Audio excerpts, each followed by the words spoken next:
bafo kwenze njani? Sengiyayibona ilight. Sebeqedile ukuyakha indlu yami. Hayi bafo ungakhuluma kanjalo bafo, ungakhuluma kanjalo bafo. Ngiyazi ukuthi besinokungazwani la ekhaya. Kodwa siwumndeni. Bafo, ehlisa umoya bafo, ehlisa umoya wakithi.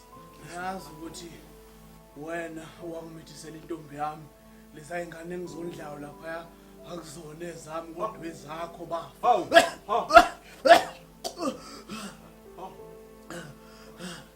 Nawe ngiyazi ukuthi wena owathola imali yami yokubhalisa e-university ngathi ngagcina ngingafanga kuyofunda. Kodwa ngiyamxolela ngoba sumndeni.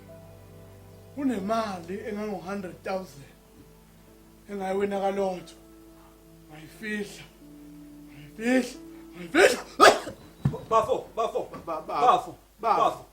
Bafo at least isho ukuthi imali uyayifihla phi ke bese uyafake.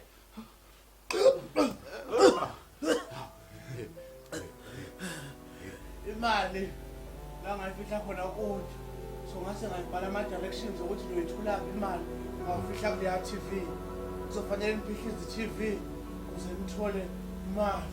Ngize ngingarubhana. Bafo, Mseko.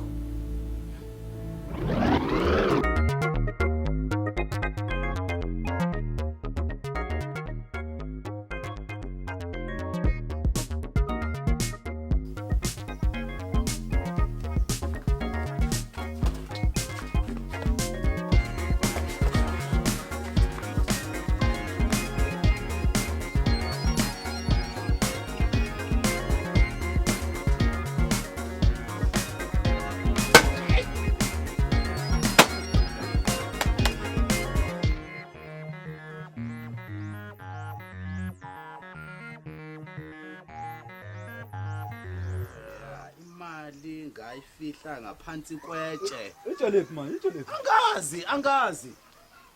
Nayi ngathi yaqhubeka. Ithi xebula iscreen sefoni yami.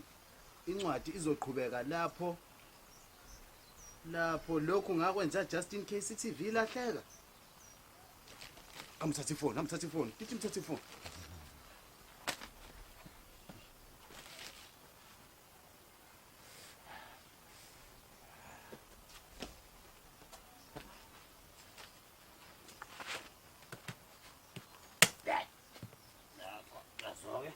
No.